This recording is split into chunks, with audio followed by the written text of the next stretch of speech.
Hi students, வணக்கம். இப்போ என்ன பார்க்க போகிறோம்? இயல் 4 பயிற்சி 4.2ல் முதல் கணக்கு என்ன கொடுத்துருக்கோம்?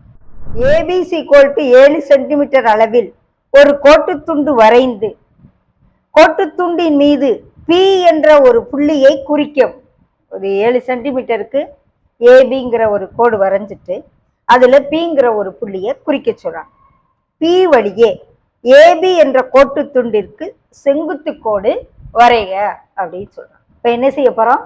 ஒரு கோட்டு துண்டு வரைஞ்சு அதுல ஏபிசி = 7 சென்டிமீட்டர் இருக்க மாதிரி இது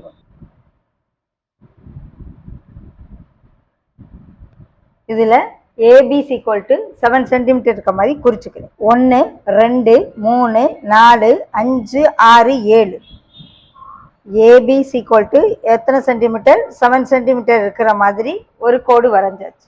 அந்த கோட்டின் மீது பி என்ற ஒரு புள்ளி, அது எந்த இடத்துலனாலும் இருக்கலாம். ஏபி மேல பிங்கிற புள்ளிய குறிச்சாச்சு. இந்த பி வழியா ஏபின்ற கோட்டுக்கு செங்குத்து கோடு வரைகன்னு.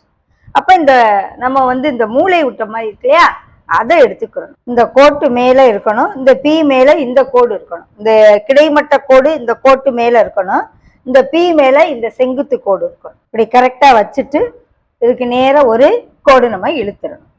பி வழியாக இந்த இதோட அப்படியே ஒரு கோடு இழுத்து,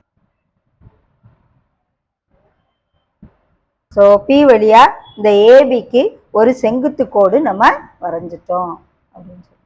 ஓகே, கரெக்டா அந்த மூளை விட்டத்தை இப்படி வச்சு நம்ம வரைஞ்சிடணும்.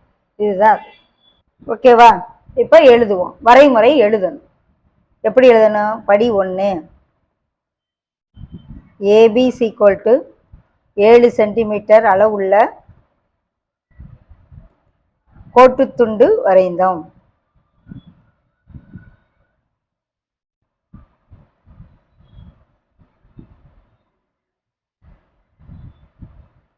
அடுத்து படி 2, பி என்ற புள்ளியை ஏபியின் மீது குறித்தோம். ஏபியின் மீது கோட்டுத்துண்டு ஏபியின் மீது பி என்ற புள்ளியை குறித்தேன்.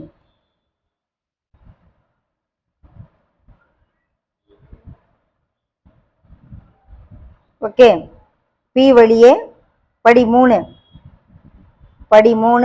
பி வழியே ஏபிக்கு செங்குத்து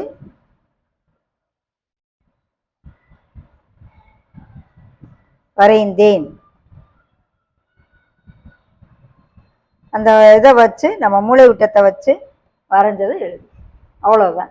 அந்த அடி இது இது மேலேயும் செங்குத்து அந்த பி மேலே இருக்கிறாப்புல வரைஞ்சிடும். அவ்வளவு.